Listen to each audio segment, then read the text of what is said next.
Hey, it's Darius. Are you in time for our President's Day special? Well, you better go to CPAexamtutoring.com and see what kind of interest paid can be deductible on Schedule A as an itemized deduction. Well, the most important of all when it comes to interest paid is home mortgage interest paid. Paying your mortgage interest in connection with your main home, your primary residence, or even your second home, because Congress allows home mortgage interest to be deductible on up to 2 homes that you own, your main home and also a second residence. Why do you think that is? Why do you think you can have 2 homes and deduct the mortgage interest on both? It's not limited to just 1 home, or it's not 3 homes or more, but 2 homes. Why is that? Well, think about who makes the tax laws in the country. And it's not the president. Congress, right? Congress makes all the laws. So, how many homes does each member of Congress have to have? 2, right? They have to have 1 in Washington, D.C. and 1 in their home district. So because they have to have 2 homes, and a lot of them have to have mortgages on 1 or both of those homes, that's probably the reason why you're allowed to have 2 homes and deduct the mortgage interest on both. But you can't have 3 or more, and it's not just limited to 1 home. So this residence that you're paying mortgage interest on must belong to you. So if you're paying the mortgage interest for someone else, that's not deductible. That's considered a gift. And this debt must be that of the taxpayer. It must be you on the mortgage. It must be your debt. So you have to own the home, and the mortgage has to be in your name. You have to be the one in debt in order to take the deduction. Now, this residence doesn't have to be a single family home. It could be a single family home, but it could also be a condo, a townhouse, a boat, a motor home, a mobile home, would all qualify for what we call acquisition indebtedness. What does that mean? It means you took out a mortgage to acquire the home, and as long as that mortgage that you took out to acquire the home was less than, or was $750,000 or less, then all the interest is deductible. Now, if you have an older mortgage from before the Tax Cuts and Jobs Act, they'll tell you that you took out the loan in 2016.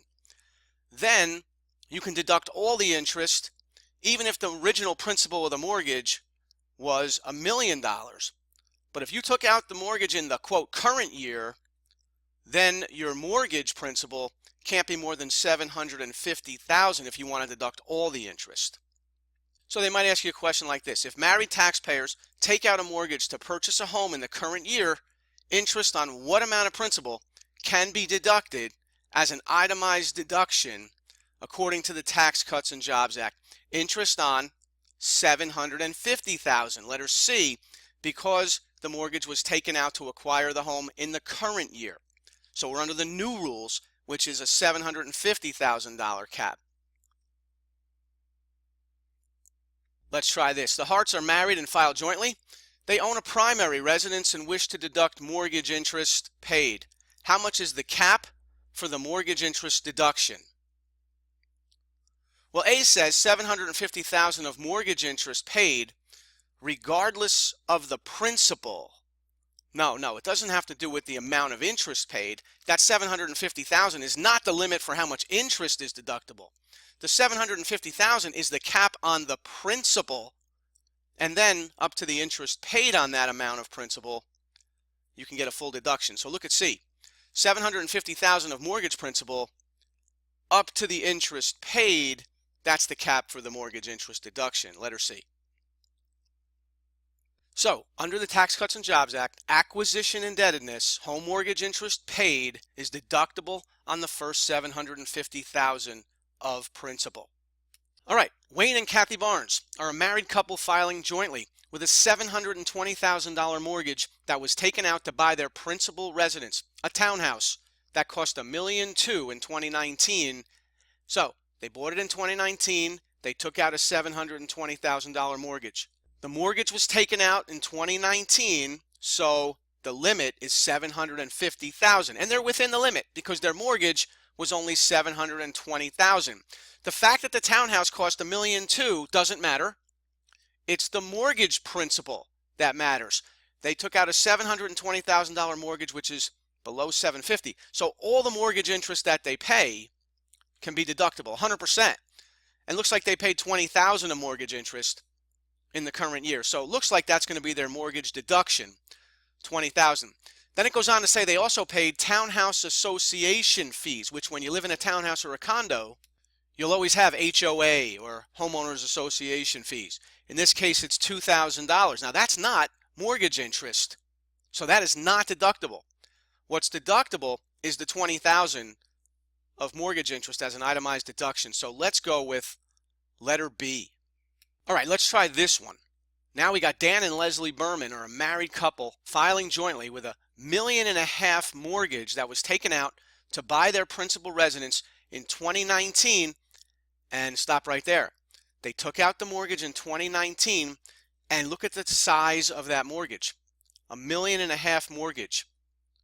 Now, they can only deduct all the interest on the first $750,000 of mortgage. So since the mortgage principal is $1.5 million, they can't deduct 100% of the interest paid. They can only deduct a percentage of the interest paid. What percent? Well, 750 is the limit. 750,000 is the mortgage principal limit. $1.5 million is the amount they took out. So if you divide 750,000 by $1.5 million, comes out to 50%. And 50% of the mortgage interest is what they'll be allowed to deduct. So, as we read on, it says they paid $70,000 of mortgage interest in the current year. How much can be deducted as an itemized deduction in the current year? And the answer would be $35,000, letter D. So the big thing here is when they're over the $750,000 cap, then you have to allocate, and you can only deduct a portion of the mortgage interest paid. So 750 divided by the full amount of the mortgage originally taken out, $1.5 million, gives you a 50% factor, and you can multiply that 50% times the interest paid of $70,000 to get their deduction of $35,000. And where would this mortgage interest be deductible? Schedule A. If you itemize, it'll go right there on line 8. See where it says home mortgage interest. All right, according to the Tax Cuts and Jobs Act, taxpayers may deduct as an itemized deduction interest paid on mortgage acquisition indebtedness involving a vacation home. Yes. Primary residence. Yes. Remember, you can have 2 homes and deduct the interest on both. So the answer is letter C. Right? You can have 2 homes because every member of Congress has 2 homes, so you could remember it that way. All right, let's talk about home equity loans now. While home mortgage interest to acquire a home is fairly straightforward with regard to deduction, we just went over that. Principal of the mortgage is under $750, you're good to go. Home equity loan interest is a little more complicated. See, with a home equity loan, you probably have owned the home for several years and you have developed some equity in the home. That means it's worth more than what's owed on it. When you first bought the home, maybe it didn't have much equity, and now it's gone up in value, and 10 years later, you have this opportunity to borrow money against the equity in your home, and you can use the proceeds for anything, but you can only deduct the interest on such a loan if you use the proceeds from the loan to fix up the home. So that's important because you can get a home equity loan as long as you have the equity in your home and use the money for absolutely anything you want. You could take a vacation, you could start a business, send the kids to college, pay off credit card debt, buy a car, a combination of all those things. But you can only take a tax deduction when you pay that home equity loan back. You can only take a tax deduction for the interest if you use the loan proceeds to fix up the home. So if a taxpayer borrows $50,000 against the equity in their home, which of the following is correct? A says the interest can be deductible if the proceeds are used to fix up the home or start a business. No. If you use the proceeds from the home equity loan to start a business or go on vacation or anything else, then you can't deduct the interest on the home equity loan. But look at C. The interest is deductible if the proceeds are used to fix up the home. Yes, then it would be deductible because it's not fix up the home or something else. And D is wrong. The interest is not deductible whether or not the proceeds are used in the home. And B is wrong. The interest is deductible whether or not the proceeds are used to fix up the home. So it matters whether you use the proceeds to fix up the home or did you use it for something else. C says it best. Let's try this. In the current year, Frank and Estelle McLean borrowed $20,000 secured by their home to pay their son's college tuition. At the time of the loan, the fair market value of their home was $400,000 and it was unencumbered by other debt. So it didn't have any mortgage on it. So it's a good opportunity for them to borrow against the equity in their home because they have all this equity. They figure they know what to do with the money. They're going to send the kid to college, borrow against the home, and you can do all this. But can you deduct the interest? No. Not if you use the proceeds from the home equity loan to send the kid to college. So the answer is what? Non-deductible interest. Letter C. Home equity loan proceeds must be used to fix up the home in order for the interest to be deductible.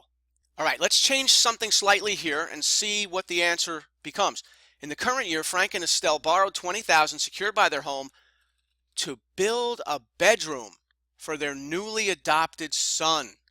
Aha, different purpose for the use of the loan proceeds now. At the time of the loan, the fair market value of their home was $400,000 and it was unencumbered by other debt. So that part's the same. They own the house free and clear, and they're going to use their house almost like an ATM machine and get out some money to build a bedroom for their newly adopted son. Now, since they're using the loan proceeds in the home, now the home equity loan interest that they'll pay when they go to repay the loan, that will qualify for deduction. So A's out. It's not deductible personal interest because personal interest is not deductible. It's not C, where it was non-deductible before when they used the loan proceeds for something else. D, it's not investment interest. They didn't borrow the money to invest in the stock market. No. Instead, it's letter B. It becomes deductible acquisition indebtedness. That would be what you would call it. Even though they're not acquiring the home, the rule for home equity loan interest is that it's no longer deductible. But if you use the proceeds in the home, then it becomes deductible acquisition indebtedness. So go with B. Let's try this. January 2nd of the current year, West paid $50,000 cash down and obtained a $200,000 mortgage to purchase a home. Also in the current year, he borrowed $30,000 secured by his home and used the cash to add a new deck to the residence. All right, little outdoor patio. So that means he used the home equity loan proceeds of $30,000 to improve the home. So that means the interest on the $30,000 is going to be considered acquisition indebtedness, just like the interest on the $200,000 mortgage that he took out to acquire the house. So both of those will be deductible. The interest on both of those mortgages will be deductible. That same year, he took out a $20,000 auto loan. See, the question goes on to say that same year, he took out a $20,000 auto loan. That's a third loan in this same question. But an auto loan is personal, and personal interest is not deductible. So the following information pertains to interest paid in the current year. All right, the mortgage interest of $14,000, that's on the $200,000 mortgage. That's deductible. The $2,500 of interest paid, that's interest on the construction loan to build the deck. Well, that was a home equity loan that went to improve the home, so that's deductible too. So $16,500 so far is going to be interest on acquisition indebtedness, deductible on Schedule A. What about the auto loan interest? No way. That's personal. So the answer would be letter B, $16,500. Let's go with B. So a question like this, I would definitely think they're going to ask you. You've got to be able to distinguish what interest is deductible and what is not. The auto loan was personal, so that's not deductible. On the next question, we always anticipate the next question. They're going to ask about credit cards. So that means they took out a home equity loan to pay off credit cards. No, that would not be deductible. Or they just paid interest on credit cards directly, would not be deductible. What about interest paid on a tax deficiency? They owed taxes from the year before, and the IRS or the state hit them with an interest. No, if they pay the interest, it's not deductible. That's considered personal. All right, let's talk mortgage points.